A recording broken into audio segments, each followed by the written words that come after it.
अच्छा तो भाई यहाँ पर आ जाए। सबसे पहले मैं अपना वीएस कोड ओपन कर रहा हूँ।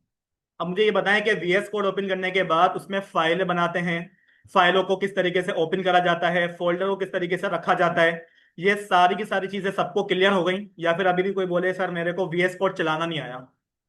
अगर है किसी को मसला तो भाई अभी मैं दोबारा से एक दफा बता रहा हूँ, जिसको भी मसला है वो अभी से देख ले, जो सवाल पूछना है वो पूछ सकता है, मना नहीं है। सबसे पहले आप लोगों ने करना क्या होता है, जब भी आप अपना वीएस कोड ओपन करते हैं यहाँ पर हमारे पास वो काम आ रहा होता है जो कि मैंने रिसेंटली करा हुआ होता है, ठीक है। जैसे कि भाई ये काम मैंने सुबह करा होगा या फिर मैंने कल करा होगा। तो जैसे ही मैं अपना वीएस कोड ओपन करता हूँ सबसे पहले मुझे यही वाली स्क्रीन नजर आएगी जो कि लास्ट टाइम मैंने ओपन करी हुई थी। अब मेरे को एक नया काम करना है, तो भाई नया काम करने के लिए क्या हुआ?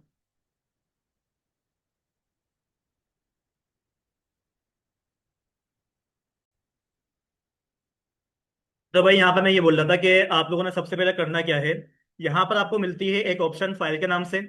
आप लोगों ने फाइल के ऊपर क्लिक करना होता है, ठीक है। क्लिक करने के बाद अब यहाँ पर आपके पास मल्टीपल ऑप्शन आ रहे होते हैं। अगर किसी ने कोई फाइल ओपन करनी है, ठीक है, जैसे कि इंडेक्स की फाइल बनी हुई है, अबाउट की फाइल बनी हुई है, किसी भी किस्म की फाइल अगर बनी हुई है, तो आपने करना क्या होगा, ओपन फाइल के ऊपर क्लिक करना होगा। लेकिन अगर कोई पहले से प्रोजेक्ट बना हुआ है, कोई फोल्डर बना हुआ रखा हुआ है, तो आपने करना क्या है, ओपन फोल्डर के ऊपर क्लिक कर देना, ठीक है।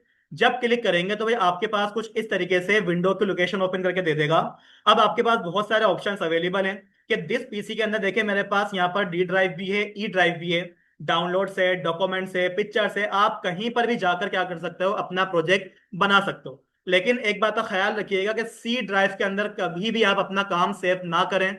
होता क्या है, सी ड्राइव अगर फुल हो जाती है ना भाई, तो विंडो करप्ट होने का बहुत ज्यादा मसला होता है। और अगर विंडो करप्ट हो गई, कंप्यूटर के अंदर जितना भी डेटा हमारे पास होता है वो सारा का सारा खत्म, वापसी कभी भी नहीं आएगा अगर एक दफा विंडो करप्ट हो, ठीक है। तो हमेशा याद रखिएगा इसके अंदर ना कोई आपने चीज सेव करनी है, ना कोई आपने इसके अंदर चीज रखवानी है, भले वो पिक्चर ही क्यों ना हो, मत रखवाइए, ठीक है।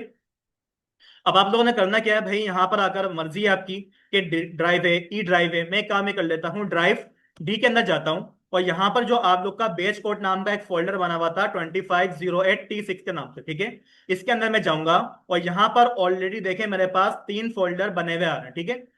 तो एक काम ये कर लेता हूँ कि भाई देखें अगर कोई पहले से बना हुआ है तो आप उस पर क्लिक करेंगे और क्या कर लेंगे, उसको यहाँ से आकर ओपन कर लेंगे। लेकिन अभी मैं क्या कर रहा हूँ, एक फोल्डर बनाऊंगा। बनाने के लिए आपके पास यहाँ पर देखें इसी के टॉप पे ऑर्गेनाइज के बाद लिखा हुआ आ रहा होगा क्रिएट अ न्यू फोल्डर। इस पे क्लिक करेंगे तो आपके पास यहाँ पर एक न्यू फोल्डर जनरेट होकर आ जाएगा। न्यू फोल्डर के अंदर अगर गलती से आपके पास इस तरीके से क्लिक हो जाए, अब वो न्यू फोल्डर का जो नाम हमें चेंज करना था वो हमारे से होता ही नहीं है। तो भाई देखें इसकी एक शॉर्ट की होती है F2, ठीक है। F2 प्रेस कर देंगे तब भी काम हो जाएगा।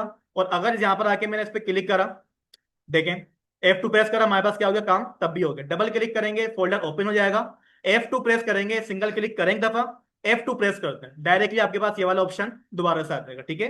तो इसका यहाँ पर मैं नाम रख देता हूं नेव बार, ठीक है। नेव बार में क्या कर रहा हूं, अपने फोल्डर का यहाँ पर मैंने नाम रखा है। और इस फोल्डर को हम क्या करेंगे, पहले यहां से सिलेक्ट करवाने के बाद ओपन करवा लेंगे, ठीक है। अब जब फोल्डर ओपन हो जाएगा तो आपके वीएस कोड में यहां पर देखें लिखा हुआ आ रहा है नेव बार नाम का फोल्डर, ठीक है। तो अगर किसी के पास यहाँ पर एपटेक के अंदर अगर किसी के पास ये साइड बार शो ना हो तो कोई मसले की बात नहीं होती है, वो आपकी स्क्रीन का साइज का मसला होता है, ठीक है। तो ना हो तो कोई मसला नहीं है, आपको फाइल बनानी है, कंट्रोल एन करा करें, फाइल आपके पास बन जाएगी, ठीक है ना। कंट्रोल एन करने के बाद कंट्रोल एस करेंगे, फाइल क्या हो जाएगी आपके पास, सेव हो जाएगी। और कहां पर सेव होगी, जहां आप लोगों ने फोल्डर बनाया हुआ होगा। यहाँ पर नाम देख लिया करें, मैं फाइल सेव का कर रहा हूँ। अक्सर आप लोग ये गलती करते हुए मैंने देखा है आप लोग को कि फाइल कहीं पर भी सेव कर लेते हैं और बाद में बैठे बैठे ढूंढ रहे होते हैं फाइल बनाई क्या है मैंने। तो भाई उसको पहले खुद से चेक कर लिया करें मैं बना कहाँ रहा हूँ। दिस पीसी के अंदर डी ड्राइव में फोल्डर है, फोल्डर के अंदर नेव बार है, उसके अंदर क्या कर रहा हूँ मैं, ये फाइल सेव करवा रहा हूँ। तो यहां पर अगर मैं अपना पेज का नाम रख दूंगा index.html, ठीक है, इंटर कर दूंगा मैं, हमारे पास क्या हो जाएगी, फाइल सेव हो जाएगी, ठीक है। अब यहां पर आके देखें एक तरीका तो ये है कंट्रोल एन करके कंट्रोल एस कर दें, या फिर दूसरा ऑप्शन आपके पास यहां पर भी आता है कि भाई न्यू फाइल पे आप क्लिक कर दें। आप इस पे क्लिक करेंगे, अब आपके पास क्या आ जाएगी, फाइल का नाम आ जाएगा। जैसे कि यहां पर मैं नाम क्या रख देता हूं, style dot C S S dot C S S. कुछ बच्चे ये गलती भी कर रहे हैं, 2 दफा डॉट सी एस एस, 2 दफा dot H T M L क्यों लगा दो। भाई देखें एक्सटेंशन क्या होती है, उस फाइल का पाथ होता है कि भाई आपने क्या करवाना है, इसको इसी फॉर्म के अंदर रन करवाना। अपने पास से डबल डबल एक्सटेंशन डाल देंगे तो भाई जिस काम को करेगी ना वो काम भी छोड़ देगी करना वो, ठीक है। तो बस इसका इतना सा काम होता है कि एक तो आपने नाम लिख दिया, नाम आप कुछ भी रख सकते हैं, अपना नाम रखना चाहें अपना नाम रख दें। उसके बाद स्पेस दिए बगैर, स्पेस ही मत दिएगा, डायरेक्ट क्या करना है, dot H T M L dot C S S enter करूंगा, मेरे पास फाइल क्या हो जाएगी यहाँ पर, बन जाएगी, ठीक है। अब करना क्या है, सबसे पहले HTML का जो बेसिक स्ट्रक्चर होता है वो यहाँ पर मैं बनवा लूंगा। और पहली फुर्सत में एक काम ये करा करें कि यहाँ पर टाइटल के बाद आप लोगों ने स्टाइल वाली फाइल को कनेक्ट करवाना पड़ता है। यहाँ पर अक्सर बच्चे ऐसे हैं कि वो पूरा पूरा काम कर लेते हैं देख देख कर, लेकिन CSS काम लगाते ही नहीं, और फिर बोलते हैं कि सर काम शो नहीं हो रहा। भाई देखें, काम तब शो होगा ना जब आपने यहाँ पर इस फाइल को कनेक्ट करा हुआ होगा। CSS हम लोगों ने तीन तरीकों से करी है। एक होती है इनलाइन CSS, जो कि टैग के अंदर होती है, एलिमेंट के अंदर होती है। एक होती है इंटरनल, ठीक है, इंटरनल या फिर इन पेज। इन पेज और इंटरनल CSS हमारे पास हेड के टैग के अंदर अंदर होती है, स्टाइल के एट्रीब्यूट, स्टाइल के एलिमेंट के अंदर, ठीक है। लेकिन अभी तो मैंने क्या करा है, CSS की फाइल बिल्कुल अलग करवा दी है, ठीक है। तो फाइल अगर अलग बनी हुई है तो उसके लिए आप लोगों ने यहाँ पर लिंक नाम का एक टैग होता है, ठीक है, उसको कॉल करना पड़ेगा। रील स्टाइल शीट जैसा लिखा हुआ आ रहा है, इसको मत छेड़िएगा। अगर ये काम आपने खराब कर दिया ना, यहाँ पर अपने पास से कोई नाम लिख दिया, तो CSS काम नहीं करने वाली, भले बेशक आप उसको चेक कर लें, करके काम नहीं करेगी, ठीक है। यहाँ पर आ जाते हैं हाइपर रेफरेंस के अंदर। उस फाइल का नाम आएगा जो फाइल आप यहाँ पर कनेक्ट करना चाह रहे हैं। जैसे कि मैंने बोल दिया style dot C S S क्या है, हमारे पास एक फाइल है। अब मसला क्या आता है, हम समझते हैं कि style dot C S S की फाइल एक ही बन सकती है। भाई आप CSS की 100 फाइलें हो ना, तब भी आप क्या करोगे, यहाँ पर उसको कनेक्ट करवा सकते हो। नाम चेंज होते रहेंगे, कोई मसले की बात नहीं है, सारी की सारी CSS यहाँ पर काम करेगी, ठीक है। अब यहाँ पर आ जाते हैं, हमारे पास CSS कनेक्ट हो गई है, तो सबसे पहले यहाँ पर HTML के अंदर हमारे पास जो है ना कुछ टैग्स ऐसे होते हैं जिसको हम बोलते हैं सिमेंटिक टैग।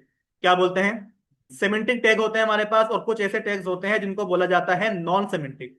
अब सिमेंटिक और नॉन सिमेंटिक का देखें, आसान अल्फाज में बताऊं तो देखें भाई, जो टैग आपको पढ़ते के साथ ही समझ में आ जाएगी क्या काम करेगा, वो कहलाते हैं हमारे सिमेंटिक टैग। और जो टैग पढ़ने के बावजूद समझ में ना आए कि भाई काम क्या कर रहे हैं, वो कहलाते हैं नॉन सिमेंटिक टैग। अब जैसे कि पी है, पी कौन सा टैग कहलाएगा, नहीं, पी कौन सा टैग कहलाएगा, नॉन सिमेंटिक कहलाएगा ये, ठीक है। हमारे पास जो H1 है, H1 क्या कहलाएगा, नॉन सिमेंटिक कहलाएगा। तो भाई हमारे पास सिमेंटिक टैग कौन से होते हैं, भाई आपके पास कुछ टैग जैसे होते हैं जिसको हम बोलते हैं फूटर। फूटर का मतलब सबको मालूम है, सबसे नीचे शो होता है, ठीक है। इसी तरीके से मेरे पास एक टैग और होता है जिसको हम बोलते हैं नेव। ये हमेशा नेव बार बनाने के लिए इस्तेमाल होता है, ठीक है। एक हमारे पास टैग और होता है जिसको हम बोलते हैं साइड, ठीक है। तो वो टैग क्या करेगा, हमारी साइड बार बनाकर दे देगा। लेकिन वही वाली बात कि भाई देखें, जिस तरीके से डिव होता है ना हमारा, इसी तरीके से क्या होता है हमारे पास ये सिमेंटिक टैग होते हैं। इनका काम कोई नहीं होता, इनका काम कौन करके देगा आपको, CSS, ठीक है। जैसे डिव किसी काम का नहीं था, इसी तरीके से नेव और फूटर हमारे किसी काम के नहीं होते, इसको हमें CSS से मैनेज करना पड़ेगा, ठीक है। तो जब भी नेव बार बनाए, कुछ बच्चे ऐसे करते हैं कि यहाँ पर जो है ना डिव ओपन करते हैं और डिव के अंदर काम करना शुरू कर देते हैं। देखें भाई, ये तरीका जो है ना बहुत पुराना हो गया, ये तरीके आजमाए मत। डायरेक्टली आपने क्या करनी है, नेव बार बनानी है। नेव बार बनाने के लिए आप क्या करें, यहाँ पर नेव नाम का एक क्या होता है, एलिमेंट होता है, ठीक है। आप क्या करें, इसको ओपन कर लें। ओपन करने के बाद सिंपल तरीके से यहाँ पर एक क्या कर लें, आईडी पास कर लें, ठीक है। और आईडी हम इसको क्या कर देंगे, मेन के, ठीक है। अब मेन नाम की आईडी तो खैर मैंने पास कर दी है। अब इस पेज को एक दफा रन भी करवा के चेक कर लेते हैं। मैंने क्या करा, यहां पर आया, बॉटम में मुझे मिल जाता है गो लाइव। अगर किसी के पास गो लाइव नहीं लगा हुआ यहाँ पर, तो मसला क्या है, आपने फोल्डर ओपन नहीं करा हुआ, आपने कोई फाइल ओपन करी, ठीक है। अगर गो लाइव यहाँ पर शो नहीं कर रहा है तो भाई एक का मसला है कि आपने फोल्डर ओपन नहीं करा, बल्कि आपने गलती से क्या करा, फाइल पे क्लिक करके फाइल ओपन कर दी थी, ठीक है। तो तब ये मसला आता है। अब आप लोगों ने करना क्या है, भाई यहां पर आपने गो लाइव पे क्लिक करना है। क्लिक करने के बाद जो भी आपके पास कोड होगा वो आपके पास एग्जीक्यूट होकर यहाँ पर शो हो जाएगा, ठीक है। लेकिन अभी यहाँ पर कुछ शो हुआ ही नहीं। भाई देखें, शो तो हुआ है। अगर मैं कंट्रोल यू करके दिखाऊं तो यहाँ पर देखिए इतना सारा कोड यहाँ पर मेरे पास ऑलरेडी लगा हुआ है, ठीक है। अब ये कोड कहाँ से आया, ये कोड हमारे पास आया है हमारे स्क्रिप्ट के टैग की वजह से, जो कि अभी तो खैर मैंने यूज नहीं करा है, लेकिन HTML ये अपने आप क्या कर लेता है, इसको सपोर्ट करता है, ठीक है। लेकिन अब मसला क्या है भाई, यहां पर जो हमने नेव का एक एलिमेंट लगाया है, ये काम क्या करेगा। भाई देखें, आप एक काम ये करो, स्टाइल वाले क्लास में आ जाओ और यहां पर आके मैं क्या करूंगा, हैश, और नाम क्या रखा हुआ है मैंने, मेन रखा हुआ है। हैश यूज करने की वजह क्या है, आईडी यूज करी हुई है। अगर क्लास लगा हुआ होता तो डॉट लगा हुआ था वहां पर, ठीक है। तो भाई इन चीजों को बस याद रखा करें कि हैश कब लगाते हैं और डॉट कब लगाते हैं। अब यहां पर आके मैंने बोल दिया कि सबसे पहले आप एक काम ये करो, इस वाले जो नेव का आपके पास एक एलिमेंट है उसकी जो विथ है 100% कर दो, ठीक है। इतना काम हो गया। नीचे आ जाए, देखिए भाई जिस तरीके से बता रहा हूं उसी तरीके से आप लोगों ने करना है। आज काम जरा मुश्किल करवाऊंगा मैं, ठीक है ना, लंबा काम हो जाएगा आज। इसके अलावा आपने करना क्या है, यहां पर आके विथ पास कर दी। विथ पास करने के बाद अब आप लोगों ने क्या करना है, इसकी हाइट पास करनी है, ठीक है। हाइट कितनी रखनी है उसकी, भाई देखें अभी फिलहाल चेक करने के लिए मैं उसकी हाइट रख लेता हूं 270 पिक्सल, ठीक है। इतना काम हो गया।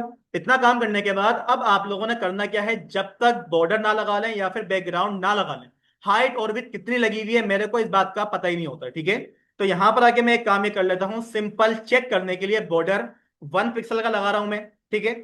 इसका जो स्टाइल है वो हम क्या लगाएंगे, सॉलिड। और इसका जो कलर है वो हम क्या लगा देंगे, ब्लैक लगा देंगे, ठीक है।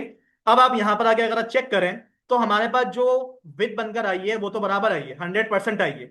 लेकिन जो हाइट है, हाइट है आप देखें देखें बहुत ज्यादा आ गई है। तो हाइट को क्या करें, कम करने की कोशिश करें, इतनी बड़ी नेव बार नहीं अच्छी लगती।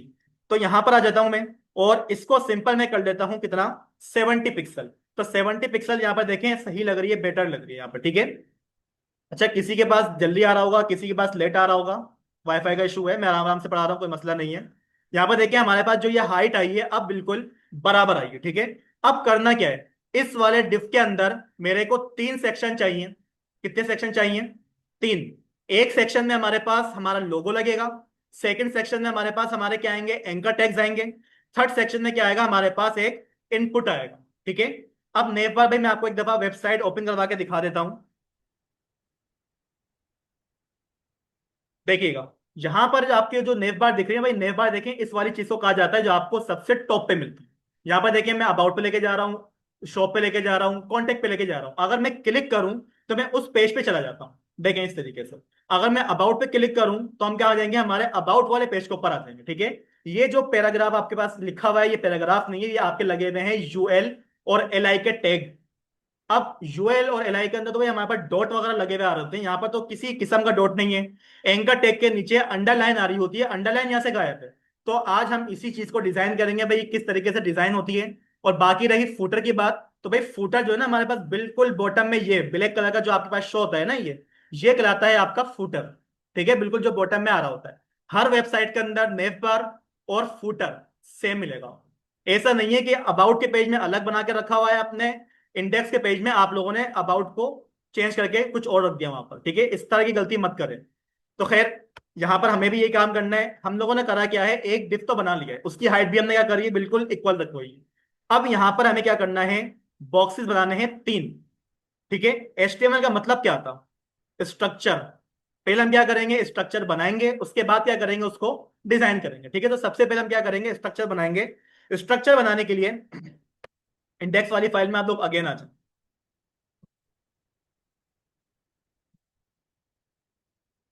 अब यहां पर आके आप लोगों ने अपने नेव वाले टैग के अंदर ही काम करना है। इसके बाद मैं बता रहा हूं कोई बंदा काम ना करे, काम आपके आगे पीछे शोर होगा, ठीक है। मेन टैग के अंदर आपने करना क्या है, एक डिव ओपन कर लें, ठीक है। यहां पर आया मैं और यहां पर हमने क्या कर लिया, लोगो नाम की एक क्लास को हमने क्या कर लिया, डिव के अंदर अप्लाई कर दिया, ठीक है। नीचे आ जाए, डॉट। डॉट लगाने के बाद हमने क्या करा, क्या हो गया, तो चार्ज वहां पर जाएगा नहीं क्या। अच्छा भाई यहाँ पर देखिए एक क्लास मैंने किस नाम से रखी है, लोगो। सेकंड क्लास हमने यहाँ पे किस नाम के रखी है, एंकर के नाम से रख दें या फिर नेव लिंक के नाम से रख दें। एक काम मैं करता हूँ, सेकंड क्लास में रख रहा हूँ लिंक के नाम से, यानी कि जितने भी लिंक का काम होगा हमारे इस वाले डिफ के अंदर होगा, ठीक है। इतना काम हो गया। एक क्लास और लगाऊंगा मैं जिसको मैं नाम दे दूंगा हमारा आईएनपी, यानी कि इनपुट, ठीक है। ये जो हमारे पास क्लास लगी हुई है ये हमें क्या करके देगी, हमारे एक इनपुट को अप्लाई करके देगी, ठीक है। अब इतना काम हो गया ना। अब आपने करना क्या है, स्टाइल वाली फाइल में आ जाओ। यहां पर आके सबसे पहले डॉट, कौन सी क्लास कॉल करूंगा मैं, लोगो वाली, ठीक है। लोगो की क्लास को हमने कॉल करा, सबसे पहले उसकी जो हाइट है, हाइट मैंने कितनी रखवा दी उसकी, 100% रखवा दी। अब 100% अगर मैं रखवा दूं ये मसला नहीं करेगा, नहीं करेगा भाई। देखें क्यों नहीं करेगा, आपका जो बॉक्स बना हुआ है उस बॉक्स के अंदर का 100% लेगा वो, ना कि आपकी बॉडी का। अगर आपने इसको 500 पिक्सल दिया हुआ है तो भाई उसके अंदर का क्या लेगा, वो 100% ले लेगा, यानी कि टॉप टू बॉटम जितना उसको स्पेस मिलेगी वो उतना ही क्या कर लेगा, स्पेस को ले लेगा। ठीक है। अब इसकी जो विथ की बात है तो भाई देखें, विथ इसकी हमें क्या करनी पड़ेगी, अपने हिसाब से रखवानी पड़ेगी। और जब अपने हिसाब की बात होती है तो भाई परसेंटेज में मत पास करा करें, लेकिन अगर आपको यूनिट्स का पता है, आपकी मैथ अच्छी है, तो भाई आप यहाँ पे बेशक परसेंट पास करें। जैसे कि मैंने बोल दिया कि जो लोगो होगा वो 25% आएगा मेरे पास। ठीक है। नीचे आ जाए और यहां पर आके मैंने क्या बोल दिया, उसको एक बॉर्डर पास कर दिया, किसका, 1 पिक्सल का। इसके अलावा मैंने बोल दिया सॉलिड, सॉलिड के साथ साथ उसका जो कलर है, कलर मैंने उसको बोल दिया रेड, ताकि हमारे को क्या दिखता रहे, उसके अंदर का डेटा जो हमारे पास शो होगा वो हमारे पास इस तरीके से बॉर्डर के साथ क्या हो रहा होगा, वो शो हो रहा होगा। ठीक है। यानी कि भाई अभी क्या ये डिफ सही बना है, बिल्कुल नहीं, लोगो इतना बड़ा तो आता ही नहीं है, तो मुझे क्या करना पड़ेगा, इसको कम करवाना पड़ेगा, इसकी परसेंटेज को कम करें। अब 25 को आप अगर कर दें इसको कितना, 15 कर दें इसको, तो 15 भी मुझे लगता है ज्यादा ही होगा। ठीक है। चले इतना तो चल जाएगा। ठीक है भाई। मैंने अपने जो लोगो वाला डिव है उसकी हाइट कितनी रखी, मैंने 15% रखी है। पिक्सल में मत पास करिएगा, मैंने परसेंटेज में पास करा हुआ है। अब एक डिव तो हमारे पास सेट हो गया, सेकंड वाले डिव के पास आ जाए। और यहां पर आके अगला काम क्या है हमारे पास, LIN के लिंक। ठीक है। हम लोगों ने जो सेकंड डिव ओपन करा हुआ था अपनी HTML की फाइल में, सेकंड वाला देखें, इस वाली डिफ की बात कर रहा हूं मैं। अब हमें करना क्या है, इसकी हाइट और विड्थ सेट करवानी है। ठीक है। तो यहां पर आके मैंने बोल दिया, आपके पास जो विड्थ होगी ना भाई, वो आपने कितनी लगानी है, मैंने बोल दिया कि 40% लगाते हैं, चले। ठीक है भाई। कितनी लगा दी मैंने, 40%। और उसकी जो हाइट है, हाइट वही हमारे पास क्या आ जाएगी, 100% आ जाएगी। और साथ साथ आपने क्या करना है, उसको बॉर्डर भी तो पास करना है। मैंने बोल दिया 1 पिक्सल का बॉर्डर है। ठीक है। इसके अलावा वो सॉलिड होने वाला है, और साथ साथ क्या हो जाएगा, वो हमारे पास ग्रीन कलर से शो हो जाएगा। ठीक है। ताकि भाई मेरे को भी मालूम हो ना कौन सा बॉर्डर कहां से स्टार्ट हो रहा है, कहां से एंड हो रहा है। अगर सबको मैं रेड रेड कर दूं तो मसला क्या हो जाएगा, हमारा खराब हो जाएगा।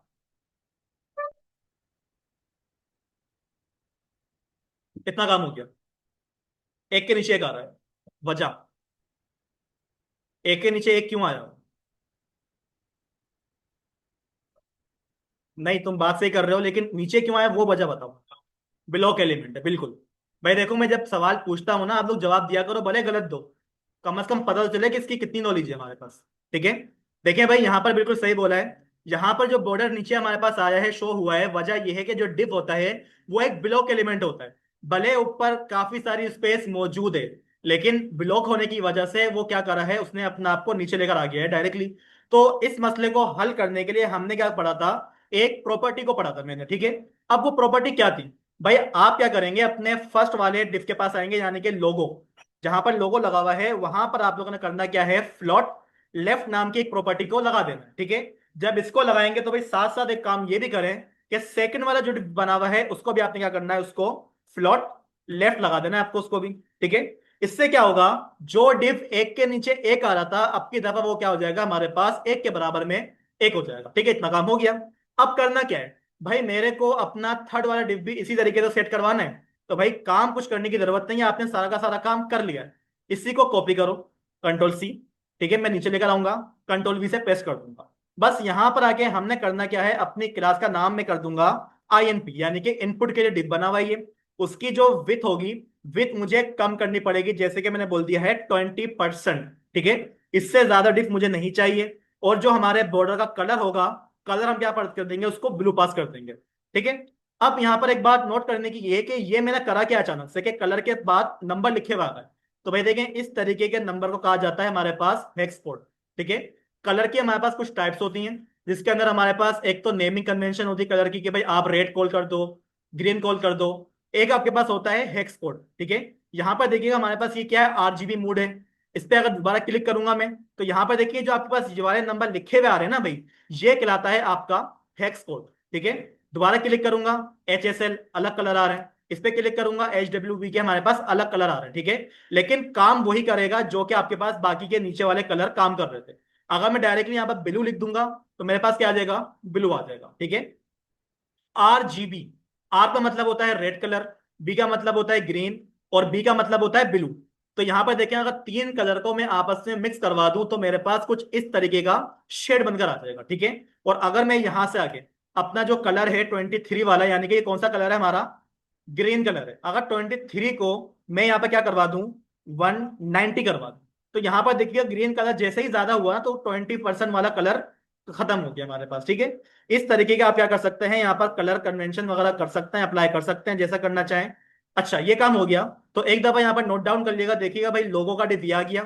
ठीक है, नेव बार के जो लिंक्स होते हैं हमारे पास वो ये सेट हो गए, और हमारे पास जो इनपुट होता है, इनपुट का जो टैग है हमारे पास वो यहाँ पर शो हो गया।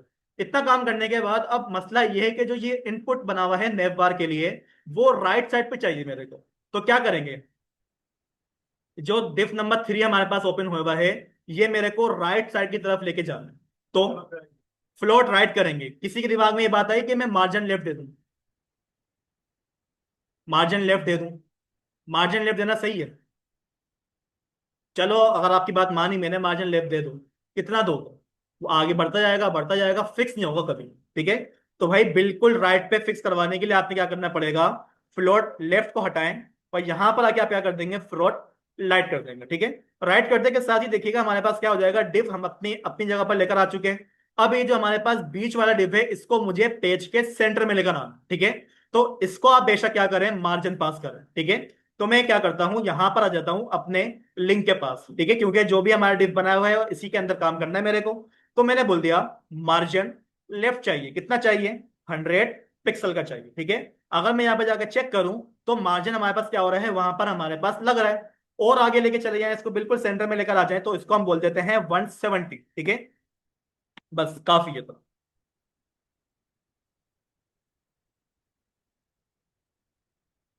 अब करना क्या है, स्ट्रक्चर बन गया। ठीक है भाई, HTML ने क्या करा, अपना स्ट्रक्चर हमारे को तैयार करके दे दिया। अब करना क्या है, इसको डिजाइन करना। ठीक है, सबसे पहले मेरे को एक अदद क्या चाहिए, लोगो चाहिए, जो कि अभी मेरे पास अगर मैं VS कोड में चेक करूं, तो यहां पर आपके पास लोगो मौजूद नहीं है।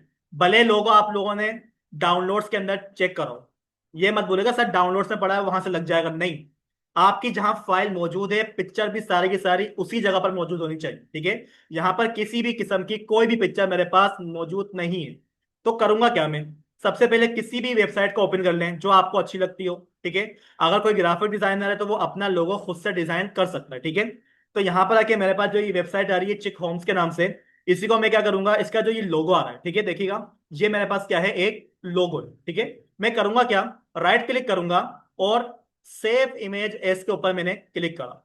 क्लिक करने पे वो आपसे पूछेगा भाई आप लोगों ने डाउनलोड कहाँ करना है। आप गलती क्या करते हो, डायरेक्टली सेव कर देते हो, ना नाम चेंज करा ना कुछ चेंज करा, सारा काम खत्म कर दिया। भाई इस तरह की गलती ना करें, पहले चेक कर लिया करें आपने सेव करवानी कहाँ पर है फाइल को।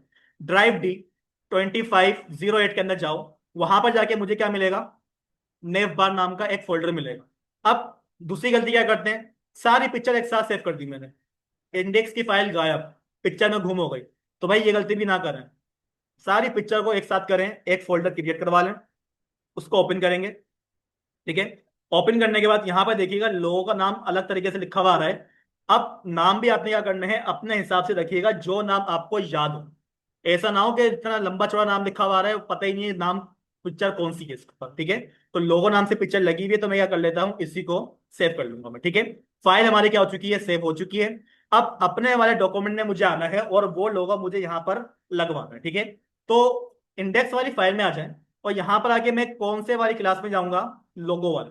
ठीक है भाई, इसके अंदर आप लोग जाएं, और यहाँ पर आके हमें लोगो लगाने के लिए क्या जरूरत पड़ेगी, IMG के टैग की। मुझे ये बताइएगा कि ये ब्लॉक एलिमेंट है या फिर इनलाइन एलिमेंट है। चले इसको छोड़े, मुझे बताएं पेयर टैग है अनपेयर टैग है। अनपेयर है पक्का? ठीक है, यहाँ पर देखिएगा भाई, हमारे पास जो IMG का टैग होता है वो अनपेयर कहलाता है। ठीक है, यानी कि इसको आप सेल्फ क्लोजिंग टैग भी बोल सकते हैं। अब एसआरसी में क्या चाहिए, वो पाथ, वो यूआरएल जहां पिक्चर मौजूद। अब ये मत करना कि डाउनलोड्स के अंदर जाओ, वहां से ये फोल्डर ओपन करो, ये फोल्डर ओपन करो, नहीं, पता नहीं कितना लंबा हो जाएगा भाई। ठीक है ना, करना क्या है, कंट्रोल स्पेस दबा दो, पिक्चर का फोल्डर अपने आप क्या हो जाएगा, आपके पास यहाँ पर शो हो जाएगा। इस पे क्लिक कर दो, अपने आप आपके पास क्या आ रहा है, लोगों का नाम आ रहा है। इस पे क्लिक करेंगे और आपके पास लोगो अप्लाई हो चुका हो। ठीक है, बाकी रही इसकी हाइट और विड्थ की बात, देखें भाई बिल्कुल बराबर है, बस थोड़ा सा मार्जिन टॉप देना पड़ेगा मेरे को। ठीक है, तो मार्जिन टॉप देने के लिए भाई आप एक काम नहीं करो, इसी जगह पर स्टाइल अप्लाई कर दो। ये जो मैं काम करूंगा ये कौन से वाली सीरीज कहलाएगी हमारी, इनलाइन। जहां आपको जरूरत पड़े इनलाइन की आप वहां पर यूज करो, जरूरी थोड़ी है हर काम करने के लिए आप एक्सटर्नल यूज कर रहे हो, काम तो लंबा हो रहा है आपका, ठीक है। तो यहां पर आके मैं क्या बोलूंगा, स्टाइल नाम का एक एट्रीब्यूट ओपन करा मैंने, और वहां पर जाके मैंने क्या बोल दिया, मार्जिन टॉप। कितना मार्जिन चाहिए मेरे को, चाहिए कम से कम 5 पिक्सल का, ज्यादा मत चाहिए, ठीक है। तो यहां पर देखिएगा अब हमारे पास जो लोगो है हमारे डिफ के बिल्कुल बॉक्स के सेंटर में आ गया, ठीक है। अब रेड वाले बॉर्डर की जरूरत है, रेड वाले बॉर्डर की जरूरत है, नहीं, काम हो गया, बॉर्डर हटा दो, ठीक है। तो भाई बॉर्डर हटाने के लिए हम क्या करेंगे, स्टाइल वाली फाइल में आएंगे, और रेड वाला जो बॉर्डर है हमने लगाया हुआ था अपने लोगो का स्ट्रक्चर देखने के लिए, स्ट्रक्चर बन गया, उसमें काम भी अप्लाई हो चुका है, तो लोगो का अंदर से आप बॉर्डर हटा दो, ठीक है, काम क्लियर हो गया। अब एक काम हो गया ना भाई, सेकंड वाले बिफ पे आ जाए, इसमें मुझे क्या करना है, सारे के सारे लिंक्स वगैरह अप्लाई करना, ठीक है। तो लिंक्स अप्लाई करने के लिए भाई करना क्या होगा हमारे को, अब इसमें बहुत बड़ा मसला आता है कि पैराग्राफ अप्लाई करें, क्या अप्लाई करें। तो उसके लिए मैं आपको जो है ना एक फाइल बना के दिखा रहा हूं कि भाई देखें, जब भी आप लोगों ने इस तरीके का काम करना तो उसके लिए भाई देखिएगा, मैं नेव के बाद आता हूं, सिंपल एक एचआर ओपन कर रहा हूं मैं सिर्फ आपको सिखाने के लिए, ठीक है, एचआर। और एचआर के अंदर यहां पर आकर हमने क्या बोला, यूएल, ठीक है, मैंने क्या बोला, यूएल। यूएल के अंदर क्या लगती है हमारे पास हमेशा, एल आई। एल आई के अंदर क्या लगाऊंगा मैं, अपना एंकर टैग लगाऊंगा मैं, ठीक है। इस तरीके से काम होने वाला है। जब भी नेव बार आप कहीं पर भी देख लें, नेव बार हमेशा ऐसी ही बनी हुई मिलेगी आपको, यूएल, यूएल के अंदर एल आई, एल आई के अंदर एंकर टैग, क्योंकि भाई क्लिक भी तो करना है ना मेरे को, ठीक है। तो हाइपर रेफरेंस के अंदर मैं लिख देता हूं कि भाई ये क्या है हमारे पास, होम, ठीक है। एक एल आई और ओपन हो जाएगी, जहां पर मुझे लिखा हुआ मिल रहा होगा अबाउट, एक एल आई और ओपन कर लें, जहां पर मैं लिख देता हूं GALLARY गैलरी, ठीक है। एक और ओपन कर लें, यहां पर आगे आप क्या लिख देंगे, फीडबैक। और लास्ट में आप क्या कर लेंगे, अपना कॉन्टेक्ट पेज, ठीक है, CONTACT, ठीक है, कॉन्टेक्ट पेज।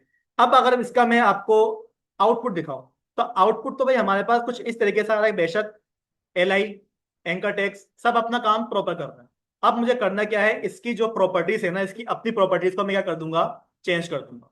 सबसे पहली बात ये बताएं कि ये जो हमारे पास होम, अबाउट, गैलरी ये लिखा हुआ है, ये लगा हुआ किस चीज की वजह से, एल आई, लगा हुआ किस चीज की वजह से, एल आई। अब ये जो होम लिखा हुआ है, ये होम लिखा हुआ कहां पर है, ये जो होम लिखा हुआ है ये लिखा हुआ कहां पर है, एंकर टैग के अंदर लिखा हुआ है ना भाई। ये जो आपको लिस्ट शो हो रही है तो एल आई के अंदर बनी हुई है, लेकिन ये जो एंकर टैग बना हुआ है, होम अलग है, अबाउट अलग एंकर टैग है, मैं इस वाले टेक्स्ट की बात कर रहा हूँ। ये जो हमारे पास फीडबैक लिखा हुआ आ रहा है, ये लिखा हुआ कहां पर है, एंकर टैग के अंदर। तो मुझे क्या करना पड़ेगा, सबसे पहले अपने एंकर टैग को टारगेट करना पड़ेगा, ठीक है। तो टारगेट करने के लिए आप लोगों ने करना क्या है, अपनी स्टाइल वाली फाइल में अगेन आ जाए, ठीक है। यहां पर आके आप लोगों ने करना क्या होगा, डायरेक्टली कॉल कर लो, भाई हमारे पास क्या है, एक यूएल का टैग है, ऐसा ही है। यूएल के टैग के अंदर आपको क्या मिलेगा, एल आई मिलेगा। एल आई के अंदर क्या मिलेगा आपको, एक एंकर टैग मिलेगा। उस एंकर टैग के पास जाओ, वहां पर जाके एक प्रॉपर्टी हम पढ़ चुके हैं जिसकी वजह से अंडरलाइन गायब हो जाता है, बताए जरा।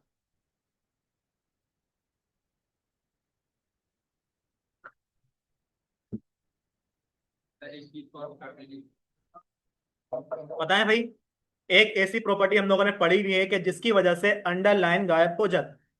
अगर मैं ओवरलाइन लगाना चाहूं वो भी लग जाती है, और अगर मैं स्ट्राइक थ्रो करना चाहूं वो भी करा हुआ है हम लोगों ने, करा है ना हम लोगों ने, कलर भी चेंज करे थे उसके हम लोगों ने।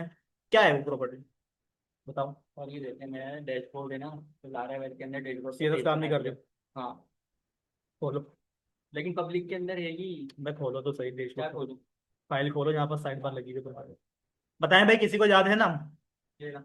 Text decoration none, text decoration overline, text decoration underline, text decoration none. तो क्या हो जाएगा हमारे पास से डेटा हट जाएगा। पढ़ाया है ना मैंने ये, नहीं पढ़ाया मैंने, मुझे याद पढ़ाया है मैंने, नहीं पढ़ाया, चलो पढ़ लो भी। भाई यहाँ पर देखिएगा हमारे पास एक प्रॉपर्टी होती है टेक्स्ट डेकोरेशन के नाम से, खोलो ना इसका पेज खोलो। टेक्स्ट डेकोरेशन के अंदर देखें, और खोलूं? टेक्स्ट डेकोरेशन के अंदर आपने करना क्या है, देखें आपके पास यहाँ पर जो है ना प्रॉपर्टी होती है, जैसे कि आपके पास बॉर्डर होते हैं ना भाई, यहाँ पर भी देखें dotted, dashes, double line throw, over line, सब कुछ आ रहा है। अब मुझे सबसे पहले करना क्या है, भाई मेरे को जो लाइन चाहिए वो कौन सी चाहिए, अंडरलाइन चाहिए। क्या चाहिए, अंडरलाइन चाहिए। उसका स्टाइल क्या होना चाहिए, मैंने बोल दिया डॉटेड। ठीक है। उसका कलर क्या होगा, मैंने बोल दिया रेड। तो यहां पर देखिएगा, हर एंकर टैग के नीचे देखिएगा आपके पास क्या लगा हुआ मिल रहा होगा आपको, डॉट्स वगैरह लगे हुए दिख रहे होंगे। ठीक है। यहाँ पर देखिएगा अब वो लाइन नहीं आ रही, बल्कि उसकी जगह पर क्या आ गया हमारे पास, हमारे डॉट्स वगैरह शो हो रहे हैं, जो कि हमने बोला हुआ था टेक्स्ट डेकोरेशन अंडरलाइन। और अगर यहां पर आके मैं ये बोल दूं कि टेक्स्ट डेकोरेशन ओवरलाइन, तो ओवरलाइन का मतलब क्या होगा कि जो बॉर्डर्स हमारे पास नहीं कहलाएगा, ये कहलाएगी अंडरलाइन की एक प्रॉपर्टी। तो यहां पर देखिएगा हर चीज क्या आ रही है हमारे पास, टेक्स्ट के ऊपर आ रही है। और अगर यही लाइन आपको अपने टेक्स्ट के ऊपर चाहिए, यानी कि कट होता हुआ दिखे आपको टेक्स्ट, तो उसके लिए हमारे पास एक प्रॉपर्टी होती है लाइन थ्रो नाम से। ठीक है। लाइन थ्रो लगा देंगे तो भाई जो भी आपके पास टेक्स्ट होगा उसके ऊपर क्या आ जाएगी, आपके पास लाइन आ जाएगी। ठीक है। क्लियर हो गई चीजें। अब यहां पर आके करना क्या है भाई, मेरे को तो लाइन चाहिए ही नहीं ना, तो मैं क्या कर दूंगा, यहां पर जितना भी मैंने काम करा हुआ है टेक्स्ट डेकोरेशन का, सारा मैं यहां से मिटाऊंगा, और सिंपल मैं क्या कर दूंगा, नन। उसके ऊपर जितना भी आपने टेक्स्ट डेकोरेशन करा हुआ होगा वो सारा का सारा देखें यहां से गायब हो। ठीक है। हाँ बोलो। देख, सीएसएस के जो पब्लिक है ना, पब्लिक के एडमिन का अंदर फोल्डर दिखाओ, एडमिन का। एडमिन के तो है ही है, एसएस के अंदर रखा जाओ हुआ है जाओ। मैंने। ना भाई यहाँ पर देखिएगा, अंडरलाइन हमारे पास से क्या हो चुकी है, गायब हो चुकी है। ठीक है। यानी कि जब भी आप लोगों ने एंकर टैग के नीचे से अंडरलाइन हटानी, हमेशा क्या लगेगा आपके पास, टेक्स्ट डेकोरेशन नन। अब बाकी रही इसकी कलर की बात। तो भाई देखें, एक सवाल आपको शायद 3 से 4 महीने बाद जब मैं मंथली टेस्ट लेता हूं ना, उसमें एक सवाल आएगा कि एंकर टेक का बाय डिफॉल्ट कलर क्या होता है। और मैं गारंटी से बोल रहा हूं उस दिन ये सवाल किसी को भी नहीं आया, सब बैठ के सोच रहा हूँ। एंकर टेक का बाय डिफॉल्ट जो कलर होता है वो होता है ब्लू। अगर उस पर मैं क्लिक कर दूं तो क्या हो जाता है हमारे पास, पर्पल हो जाता है। और जब उस पर क्लिक हो रहा होता है ना, तो वो क्या होता है हमारे पास, रेड होता है। देखिएगा मैंने क्या करा, कॉन्टेक्ट के ऊपर क्लिक कर दिया, रेड हुआ वो। और अब की दफा इसका जो कलर है ना वो हो चुका है हमारे पास पर्पल। ठीक है। तो इन चीजों का ख्याल रखें। अब इसका कलर चेंज करना है, तो भाई कलर चेंज करने के लिए आप एक काम ये करें, वीएस कोड में आ जाएं, और यहां पर आके आपने क्या करना होता है, कलर नाम की एक प्रॉपर्टी होती है। और आप क्या कर देंगे, इसका जो भी कलर है बाय डिफॉल्ट क्या कर दो, ब्लैक कर दो। ब्लैक कलर जब मैं कर दूंगा, तो जो टेक्स्ट आपके पास पहले पर्पल ब्लू किसी भी कलर से आ रहा होगा, वो क्या हो जाएगा,